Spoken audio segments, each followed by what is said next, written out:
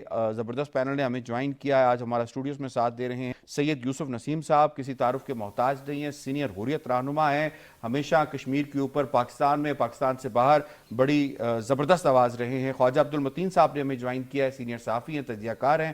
آپ دونوں مہمانوں کو خوش آمدید کہتے ہیں. سید یوسف نسیم صاحب, سر 27 اکتوبر 1947 اس کی اہمیت کشمیریوں کے لیے کیا ہے, اور کشمیری اپنی جانوں کا نذرانہ دے کر کیا پیغام دینا چاہ رہے ہیں؟ بسم اللہ الرحمن الرحیم. سب سے پہلے تو میں آپ سے یہ گزارش کروں کہ ریاست جموں و کشمیر ہسٹری میں کبھی بھی ہندوستان کا حصہ نہیں رہی ہے, اور جب ٹو نیشن تھیوری وجود میں آئی تو اس وقت جو فیصلہ جات ہوئے جس کا تذکرہ آپ نے کیا, مہاراجوں کو, رولرز کو یہ حق دیا گیا, یا اس میں جغرافی کو مد نظر رکھا گیا, یا اس میں زبان, کلچر کو, مذہب کو بھی عمل دخل رہا اس میں, کیونکہ پاکستان اس وقت اسلام کے نام پر بنا. تو لیکن ریاست جموں و کشمیر کے لوگوں کے وہم و گمان میں ہی نہیں تھا کہ ہم پہ کوئی قبضہ کر لے گا. مہاراجہ خود یہ سوچ رہا تھا کہ 87% مسلمان ریاست جو ہے اس کی مرضی تھی کہ یہ اسی طرح خود مختار رہے اور دونوں ملک اس کی ساورنٹی کو گارنٹی کریں اور ہم دونوں کے ساتھ مساوی تعلقات رکھتے ہیں. یہ ہری سنگھ کی پالیسی تھی, اور اس نے اسی بنیاد پر ایک خط لکھا جو قائد اعظم کو بھی لکھا اور پنڈت جواہر لال نہرو کو بھی, جس کو اسٹینڈ سٹل ایگریمنٹ کا نام دیا گیا. پاکستان نے اس کو ایکسیپٹ کیا, اور 3 چیزیں اس وقت فیصلے میں شامل ہو گئی.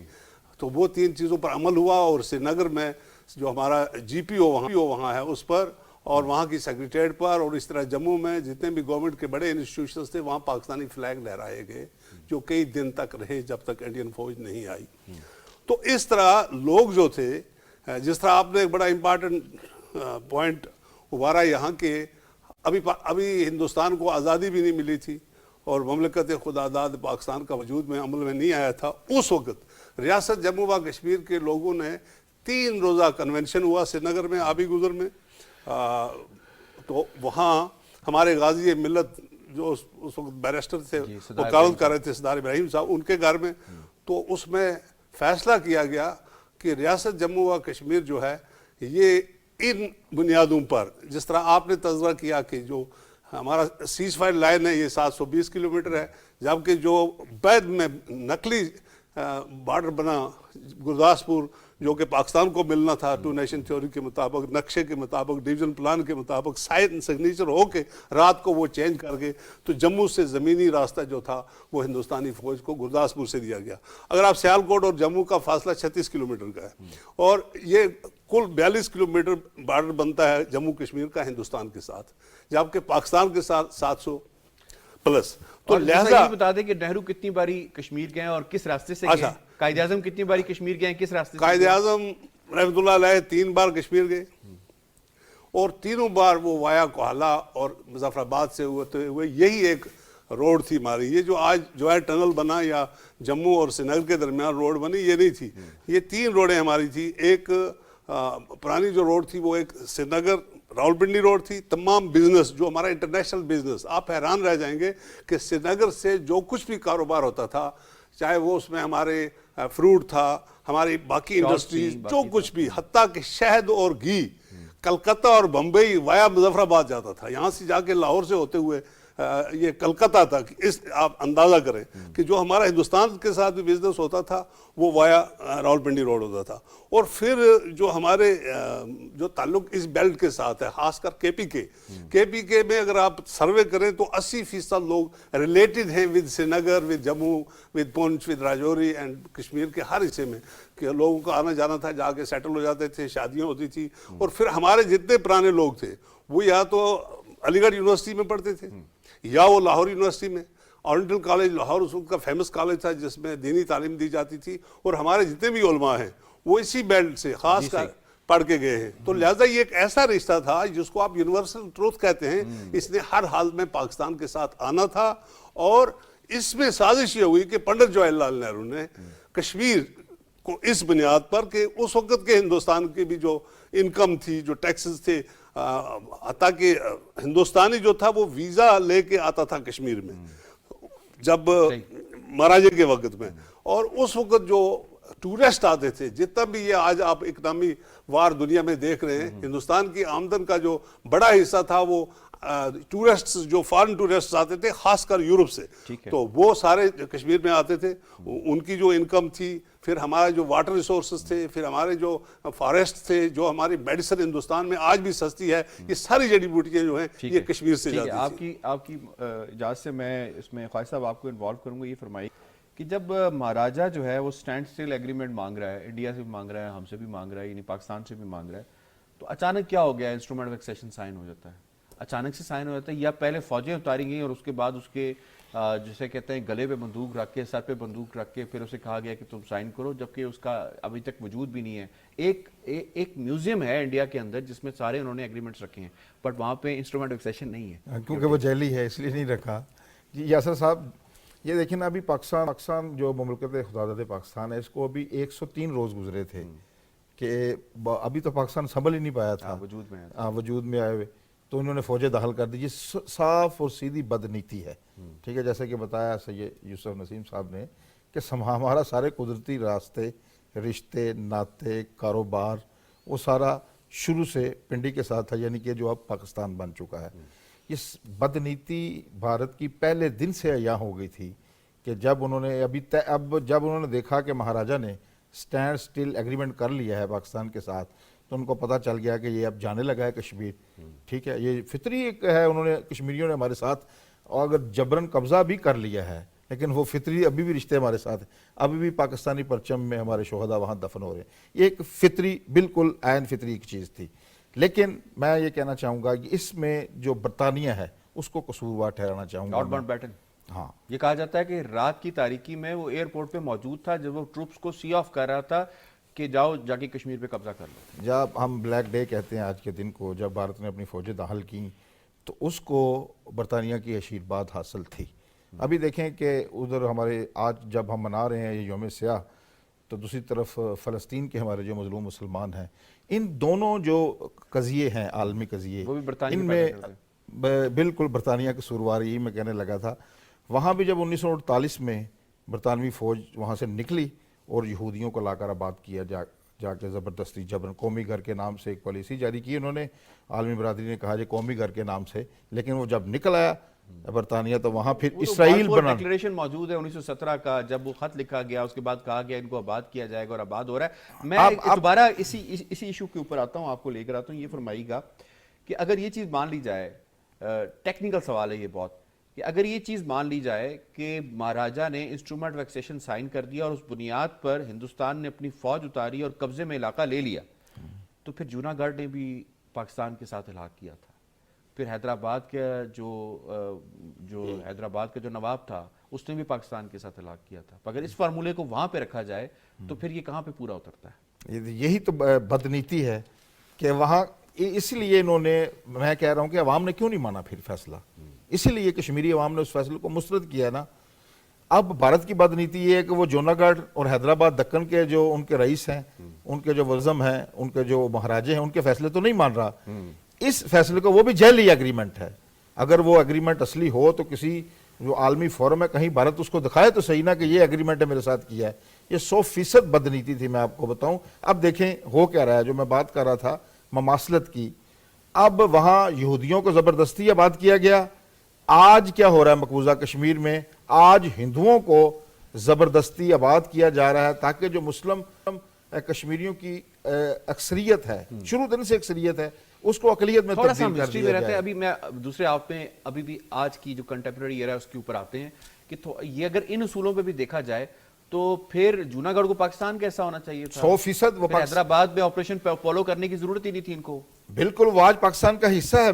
میں تو کہتا ہوں جوناگڑھ بھی پاکستان کا حصہ ہے. یہ ابھی ہم نے پتہ نہیں کیوں کیا کیا کہ مقدمات اپنے واپس لے لیے. ہمارے پاس ان کے وزیر اعظم بھی موجود ہیں، خان جی ابھی ریسنٹلی فوت ہوئے ہیں. ہاں ٹھیک ہے جی. تو وہ جوناگڑھ اور یہ جو حیدرآباد دکن کا مطالبہ ہے، یہ آج بھی ہمارا اسی طرح سٹینڈ کرتا ہے، اور اس پہ میں کہتا ہوں اس پہ بھی آواز اٹھانی چاہیے. یہ تو بدقسمتی ہے، یہ ہماری سرحد ملتی ہے. یہاں اگر سرحد نہ ملتی ہوتی بلکہ اس کی سرحد بنائی گئی، جیسے کہ کہا سید یوسف نسیم صاحب نے کہ راتوں رات وہ جو پٹھان کوٹ جی راوی پہ کشتیوں کے پل بنائے گئے پل بنا کے، اور اس کا زمینی راستہ کوئی ہے ہی نہیں، تعلق ہی نہیں ہے، نہ روحانی تعلق ہے، نہ زمینی تعلق ہے، نہ کوئی عقیدے کا تعلق ہے، نہ کوئی رشتوں کا کوئی تعلق ہے. یہ سارے رشتے کشمیریوں کے فطری طور پر پاکستان کے ساتھ ہیں، اور آج اس کا وہ اظہار بھی کر رہے ہیں. یوسف نسیم صاحب، شاہ جی یہ بتائیے گا کہ انٹرنیشنل کمیونٹی سارے معاملے میں ہم تھوڑا سا 76 سالوں کا کیتھارسس کرتے ہیں، اس کے بعد پھر ہم آئیں گے ابھی کیا ہو رہا ہے اور کیا کرنا چاہیے. انٹرنیشنل کمیونٹی گارنٹر تھی، انہوں نے کہا کشمیریوں کے تم ہتھیار نہ اٹھاؤ. اس وقت آزاد کشمیر کا علاقہ زور بازو سے لیا، جو وہاں کے مجاہدین سے انہوں نے لیا، اور یہی الزام انڈیا پاکستان پہ لگاتا رہا کہ جی آپ نے قبائلی کی درندازی کروائی، اور باقی حالانکہ لوکلز تھے وہاں پہ موجود تھے، انہوں نے کیا. انہیں روکا اس لیے گیا کہ آپ یہ کام نہ کریں، ہم گارنٹی کرتے ہیں 1948 کی جو وہ ہے ریزولوشن ہے اس کے مطابق، اور اس کے بعد پھر آن ورڈ ریزولوشن 50s 60s اور باقی بھی رہی ہیں. وہ گارنٹی کدھر ہے؟ وہ عمل درآمد کیوں نہیں ہو پایا؟ ریزولوشن سے کیا کشمیری خوش ہو جائیں گے؟ ریزولوشن سے کیا کشمیریوں کی جانیں بچ جائیں گی؟ دیکھیے اس میں ایک بنیادی نقطے کی طرف میں آپ کی توجہ مبذول کروانا چاہوں گا، وہ یہ ہے کہ میں یہ بات وثوق سے کہتا ہوں کہ اس وقت تک کوئی ایکسیشن ہندوستان کے ساتھ مراجع کا موجود نہیں ہے کہیں. ہاں ایک لیٹر ضرور ہے جس لیٹر میں اس نے فوجی مدد مانگی تھی، اور اس لیٹر میں اس وقت شاید اس کو کسی حد تک شیخ محمد عبداللہ کا سپورٹ حاصل تھا. مہاراجے کی آخری خواہش بھی تھی کہ کشمیر خود مختار رہے، لوگوں کی خواہش تھی کہ کشمیر پاکستان کا حصہ بنے. لیکن جب مہاراجے نے دیکھا کہ اب پوری چینجز آ گئی ہیں، ہندوستان آزاد ہو رہا ہے، مملکت خودآزاد پاکستان بن رہا ہے، اس وقت اس نے یقیناً ہندوستان سے فوجی مدد مانگی، اور اس چٹھی میں لکھا ہے کہ یہ جو ہی امن قائم ہوا یہ فوج واپس نکل آئے گی، تب تک مجھے. تو اس ٹریپ میں ریزولوشن بھی تو یہ کہتا ہے نا، نہیں اس ٹریپ میں مہاراجے کو پھنسایا گیا، جس کی وجہ سے یہ جو تذکرہ ہم ابھی تک کرتے رہے کہ فوج کیسے آئی. نمبر 1. نمبر 2 جو آپ نے ریزولوشنز کا سوال مجھ سے پوچھا ہے، 2 درجن سے زائد. 13 اگست 1948 کی ریزولوشن آپ پڑھیں، 5 جنوری 1949 کی پڑھیں، اس میں دیا گیا روڈ میپ پڑھیں، اس میں دیا گیا آپ 4 چیزیں اس میں تھی. سیز فائر ہوا، پھر appointment of military observers group of U N, وہ ابھی تک موجود ہے سیز فائر لائن کی دونوں طرف، اور اس کے بعد اپوائنٹمنٹ آف پبلسٹ ایڈمنسٹریٹر. لیکن یہ فیصلہ کس بنیاد پر ہوا، یہ امپارٹنٹ نقطہ ہے. جب وہ لیٹر دکھایا گیا، وہاں ہندوستان نے لیٹر دکھایا یونائٹڈ نیشن کے اندر کیس کر کے کہ جی آزاد کشمیر کے اندر، یا انہوں نے کہا پاکستان نے حملہ کر دیا، ایسی کوئی بات نہیں. جنرل گریسی کو قائد اعظم نے کہا تھا کہ آپ جائیں انڈین آرمی، لیکن انہوں نے کہا کہ ہماری کمانڈ ایک ہے، ہماری کمانڈ ایک ہے، مطلب we cannot fight again. India کو بھی سیم کمانڈ تھی اور یہاں جی تو اس لیے اس وقت تو دیکھنا یہ ہے کہ ایک تو یہ ایکسیشن کوئی ان کے ساتھ نہیں ہوا، فوج مانگی گئی جو فوج ابھی تک واپس نہیں گئی. اور اس کے بعد جب یونائٹڈ نیشن کی سیکورٹی کونسل نے جب اس پر انویسٹیگیشن کی تو فیصلہ اس قرارداد پر ہوا جو سری نگر 19 جولائی کو ہوئی تھی، جس میں 22 MLA اس وقت ہمارے جو وہاں MPs جس کو آج کہا جاتا ہے MLAs کا، تو وہ ان کا سائن موجود تھا. آل جموں کشمیر مسلم کانفرنس کی ایگزیکٹو اینڈ جنرل کونسل کا جوائنٹ سیشن تھا، ان کی سب کا فیصلہ موجود تھا. اس بنیاد پر سیکورٹی کونسل نے یہ فیصلہ کیا، اچھا آئیے ہم ہندوستان اور پاکستان دونوں کو کہتے ہیں کہ کشمیریوں کو آزادانہ طور پر اپنے مستقبل کا فیصلہ کرنے کا موقع دیا جائے. یہ میں سمجھتا ہوں کہ ہمیں بڑا سپورٹ ہوا، اور یہی ریزولوشنز ہیں جو اس وقت دنیا میں ہندوستانی فوج کو عمل درآمد کیوں نہیں ہو سکا؟ ہاں اس میں بدقسمتی یہی ہوئی کہ جس طرح میرے بھائی نے ابھی فلسطین کا نام لیا، یہ دونوں سازشیں ایسی تھی دنیا میں ہتھیار بیچنے کی، بزنس کی. انڈیا ایک بڑا مارکیٹ ہے، وہ روس کا بھی مارکیٹ ہے اور امریکہ کا بھی مارکیٹ ہے اور یورپ کا بھی مارکیٹ ہے. تو لہٰذا 1.5 کروڑ آبادی ہے اس وقت، ان کی 2nd largest country in the world ہے. تو اس لیے ایک تو انہوں نے اپنا ڈپلومیٹک اور پولیٹیکل اثر و سکھ دنیا کے ساتھ اکانومی کی بنیاد پر ایسا استوار کر دیا کہ ہمیں سپورٹ ملنا کم ہو گیا. یہی وجہ ہے کہ کشمیری بھی مظلوم ہے اور فلسطینی بھی مظلوم ہے. اور پھر دوسری بدقسمتی یہ ہوئی کہ جو ہمارا OIC کا اتنا بڑا 57 کنٹریز کا ایک دنیا کا دوسرا بڑا اتحاد، انہوں نے بھی قراردادیں پاس کی لیکن اس پر عمل کروانے کے لیے یونائٹڈ نیشن میں اگر 57 کنٹریز آج بھی کھڑے ہو کر اسرائیل کے خلاف بات کرتے ہیں، کشمیر کے حق میں بات کرتے ہیں، انڈیا کے خلاف بات کرتے ہیں، تو نقشہ چینج ہو جاتا. بدنصیبی سے ہمارے یہ OIC کے بھی کئی ملک ایسے ہیں جو اس ٹریپ میں UN کے ایسے فٹ ہیں کہ وہ بھول گئے کہ ہم کس لیے یہ بنا تھا. اگلا پوائنٹ، ابھی یہ تو آپ نے ایکسٹرنل فیکٹرز کی بات کی، کشمیری اس وقت کیا کر رہے ہیں؟ دیکھیں اس وقت کشمیری لفظ ہے دم پھٹ. دم پھٹ کا مطلب ہے جب انسان پر کوئی اتنا پہاڑ گر جائے، مشکلیں آن پڑی اتنی کہ سب آسان ہوگی. آج جب آپ کا کشمیری پوری قیادت آپ کی جیلوں میں ہے، آج وہاں مارشل لا ہے، اور مارشل لا بھی اس قسم کا کہ جس میں ہیومن رائٹس کی وائلیشن کرنا کوئی گناہ نہیں. قانون ان کا armed forces special power act ہے، پبلک سیفٹی ایکٹ ہے، اور جس طرح آپ نے تذکرہ فرمایا، ابھی ہم بات کر رہے تھے الگ الگ اگر آپ دیکھا جائے تو کل ملا کے 7 لاکھ ریگولر فوج اور اس کے ساتھ بارڈر سیکیورٹی فورسز اور دیگر کو ملا KMS کی رپورٹ کے مطابق شاہ جی 15 لاکھ تقریباً فوج ہے، اور انہوں نے اس کو اندر بریک اپ بھی دیا ہے. وہ تھوڑا سا بتا دیتے ہیں آپ کو کہ یہ کیا بریک اپ ہے. وہ کہہ رہے ہیں جی انڈین آرمی جو ہے ریگولر آرمی وہ 7,50,000 ہے، بے شک پیراملٹری فورسز جو ہیں وہ 5,35,000 ہیں، اور اس کے ساتھ ساتھ جو پولیس پرسنل ہیں وہ 1,30,000 ہیں، اسپیشل پولیس آفیسرز 35,000 ہیں، ولیج ڈیفنس کمیٹیز کے 50,000 ہیں، اور ٹوٹل جو ہے وہ 15,01,000 تعداد بتائی. KMS کی رپورٹ ہے. اس پر مزید ذرا بات بھی کر لیتے ہیں. سردار عبدالرازق صاحب سے ہم کانٹیکٹ کرنے کی کوشش کر رہے ہیں. جی شاہ جی، جی سردار رازق صاحب سے میں لے لوں، اس کو واپس آتا ہوں آپ کے لیگل مائنڈ ہے جی، ان سے ذرا بات کر لیتے ہیں. سردار رازق صاحب، کتنا سالڈ ویلڈ یہ قانونی کیس ہے کشمیریوں کا جو کشمیری 76 سالوں سے لڑ رہے ہیں؟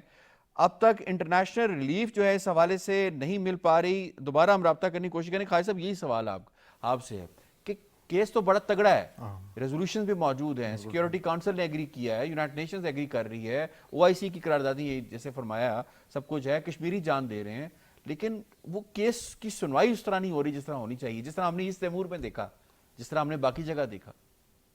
مسئلہ یہ ہے کہ بات کر دیتے ہیں کہ ہمارا قصور یہ ہے فلسطین کے جو ہمارے مسلمان بھائی ہیں اور جو کشمیر کے مسلمان بھائی ہیں وہ لا الہ الا اللہ محمد رسول اللہ پڑھتے ہیں.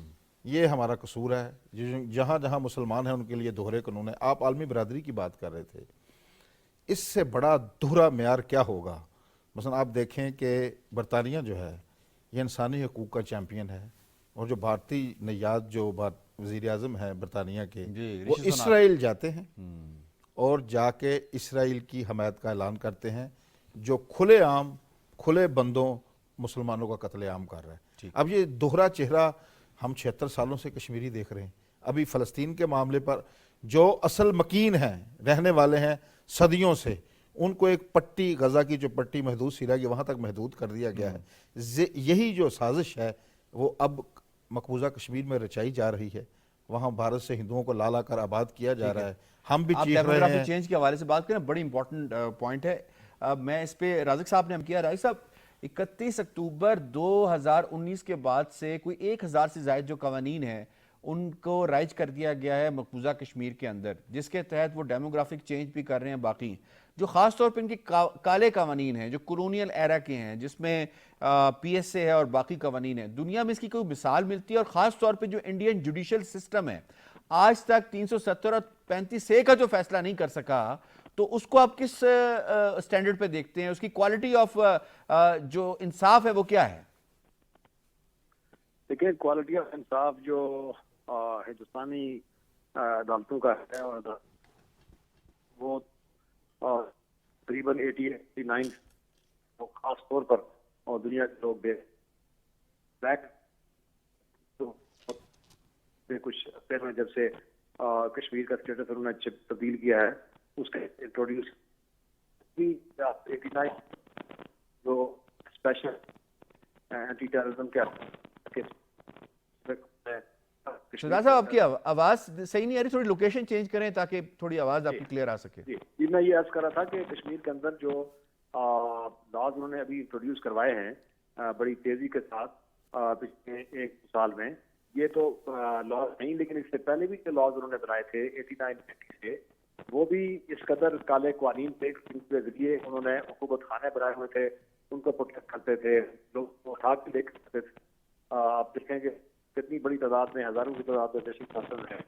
حکومت میں اور بغیر کسی آرڈر کے, بغیر کسی پیش کیے, بغیر وارنٹ کے لوگوں کو اٹھا کے لے جانا اور گرفتاریاں کرنا, ایسے بلیک لاز جو ہیں اپنی جو اسٹیٹ ٹیررزم ہے اس کو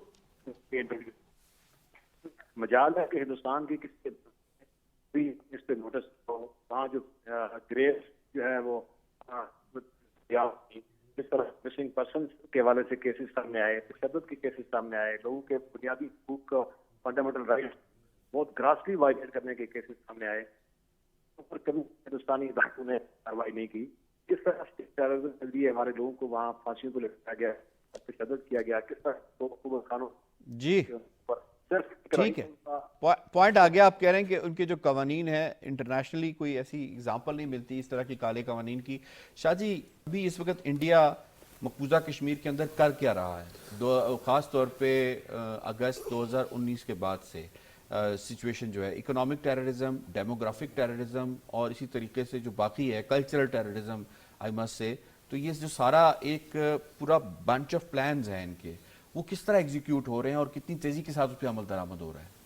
دیکھیے 5 اگست 2019 کے بعد جو کچھ سچویشن بنی ہے وہ اس وقت بنی جب ہندوستان یقیناً ہر محاذ پر ہار گیا تھا, کو بغیر قبضے کے اب اس کے پاس دوسرا کوئی چارہ نہیں تھا, اس لیے کہ لوگوں کو لاکھوں کی تعداد میں شہداء کے جنازے میں شامل نہ ہونے دیا جائے. اس کے لیے کوئی چیز چاہیے تھی کہ لوگ سامنے نہ آئیں, پاکستانی جھنڈے نہ لہرانے دیے جائیں, سید علی شاہ گیلانی صاحب کو ہاؤس اریسٹ کیا جائے, میر واحد صاحب کو ہاؤس اریسٹ کیا جائے, باقی جو ہماری شبیر احمد شاہ صاحب, محمد یاسین ملک صاحب اور دیگر جو ہمارے لیڈر ہیں ان سب کو اریسٹ کیا گیا.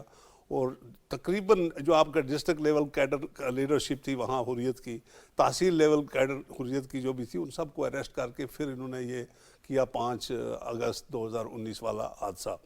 اب اس حادثے میں بھی آپ دیکھیں جس طرح آپ نے فرمایا کہ سپریم کورٹ ابھی تک فیصلہ نہیں دے رہا ہے, یہ انہوں نے پولیٹیکلی انگیجمنٹ رکھی ہے کہ شاید ہم کشمیری مان جائیں تو ہم 370 کو بحال کر کے کہیں کہ کشمیر کا فیصلہ ہو گیا.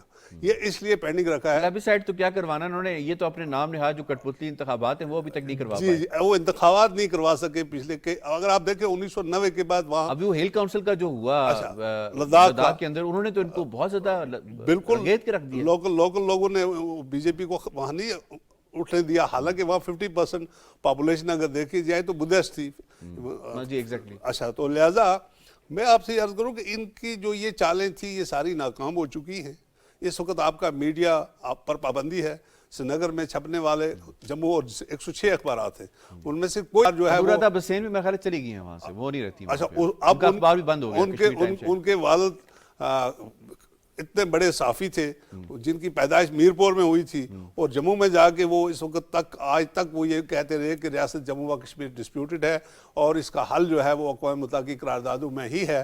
تو اس بنیاد پر اب انورادھا کے ساتھ کیا ہوا بیچاری کے ساتھ, اسی طرح بخاری صاحب سے پہلے بھی وہاں بہت سارے ہمارے ایڈیٹرز کو شہید کیا گیا.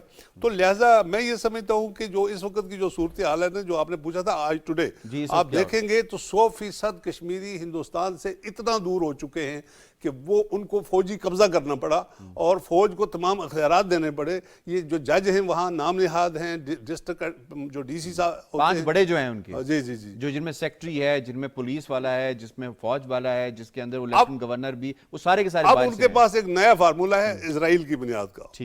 وہ یہ ہے کہ فرعون کو کسی نے کہا تھا کہ تمہیں لوگ خدا نہیں مانیں گے جو آپ کے ساتھ جمے پلے. اگر نئی نسل کے ذہن میں ڈالا جائے تو شاید آپ کی خدائی چل جائے. اس کے ذہن میں ڈل رہی ہے. اب ہندوستان یہ چاہتا ہے, جس طرح آپ نے بڑی امپارٹنٹ بات کی, ہندوستان نے اب میڈیا کے محاذ پر وہاں اتنے چینلز کھولے ہیں, سب سے پہلے کشمیری کلچر ختم کیا جائے, مسلمانوں کی میجارٹی کو مائنارٹی میں چینج کیا جائے.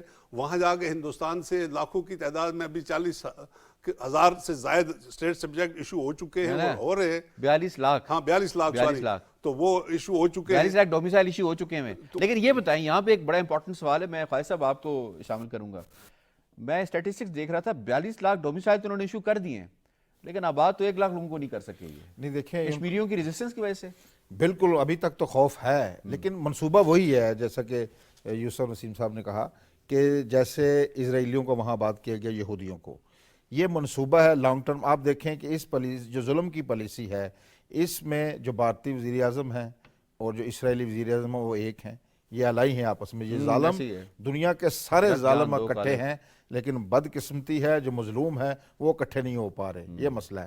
اب منصوبہ یہ بنا لیا گیا ہے, یہ فارمولہ ہی شاید انہوں نے یہودیوں نے دیا ہو ان کو کہ آپ اب کیونکہ کشمیری کسی صورت نہیں مانے, نہ مرات ان کو جکا سکیں, نہ کوئی چیز ان کو, کوئی لالچ ان کو نیچے نہیں دکھا سکا. ابھی دیکھیں یہ چوتھی نسل جیسے کہ آپ نے ذکر کیا قربانیاں دے رہی ہے. میں سید علی گیلانی اس سے پہلے ابھی جو ہمارے ایک طرف سید علی گیلانی کھڑے, ایک طرف برہان مظفر وانی شہید کھڑا ہے. ایک طرف آپ مقبول دیکھیں وہ بٹ ایج پورا جنریشن.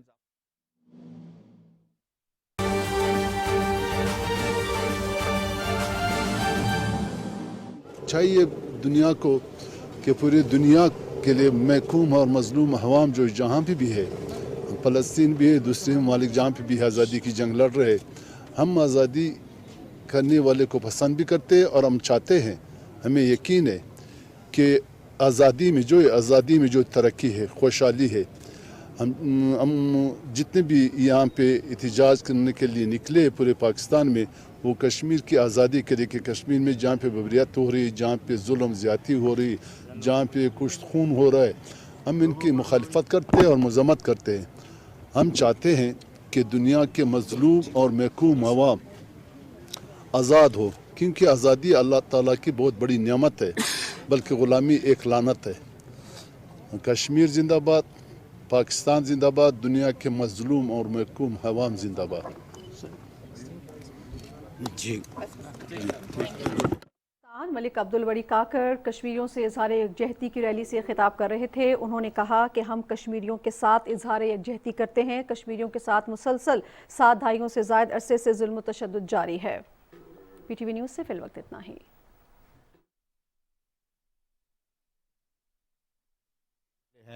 ٹھیک ہے, مجھے پھر ایک امید نو نظر آئی ہے کہ کشمیریوں کو آپ دبا نہیں سکتے.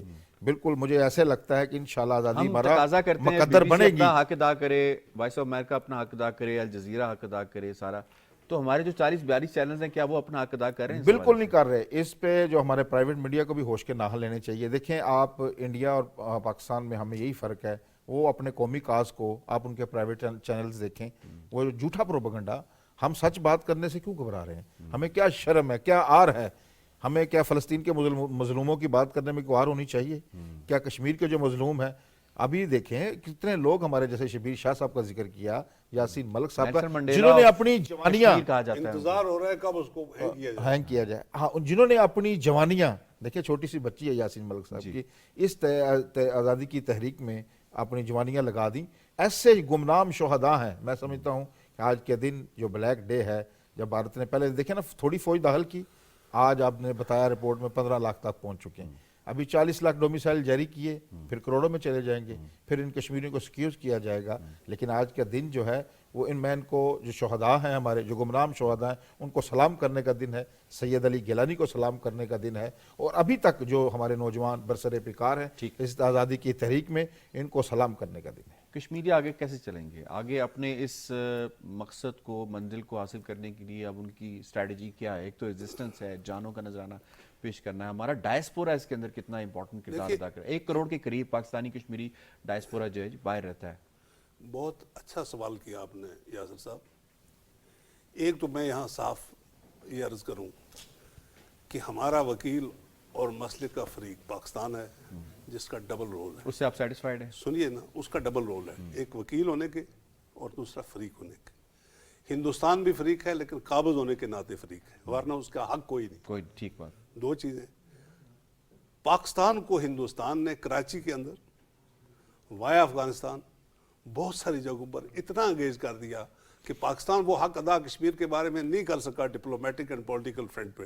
ایون یونائٹڈ نیشن کے اندر, OIC کے اندر کسی حد تک, لیکن as a party and as an advocate میں سمجھتا ہوں کہ پاکستان ڈوسیئر دے رہا ہے, پاکستان ڈوسیئر دے رہا ہے, پاکستان مستقل مندوب ہمیشہ کشمیر کی بات کرتا ہے. نہیں, میں عرض کروں نا, اس وقت آپ کے یہاں جتنے بھی چینل ہیں, جی, ان چینلز کو لیسن دینے کے پہلے ان کے ساتھ انشور کیا جائے جو ہماری نیشنل ہوتا ہے, پیمرا کا رول ہے یہ کہ آپ نے نیشنل انٹرسٹ کے پروگرامز کرنے ہیں. نیشنل پالیسی ہے کشمیر کی آزادی, پاکستان کی جو